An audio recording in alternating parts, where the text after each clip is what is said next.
अन्याय, जातीय अत्याचार तसेच अनुसूचित जाती जमातीच्या हक्क व विकासांसाठी 12 डिसेंबर रोजी नागपूर येथे हा मोर्चा धडकणार आहे।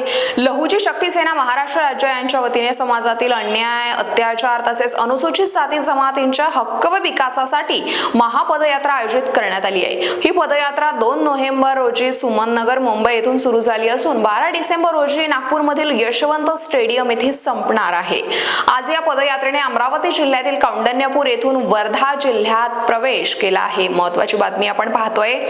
यामध्ये मातंग समाजातील अन्याय, अत्याचार, अनुसूचित जाती गटाकरिता एकत्रित असलेले 13% आरक्षणाचे अबकडनुसार 1 ऑगस्ट रोजी देशाच्या सर्वोच्च न्यायालयाने दिलेल्या निर्णयाची अंमलबजावणी करण्यासाठी न्यायमूर्ती अनंत बदर समितीचा अहवाल तात्काळ स्वीकारून अनुसूचित जाती आरक्षणाचे उपवर्गीकरण लागू करावे इत्यादी मागण्यांसह हा मोर्चा नागपूरला धडकणार आहे।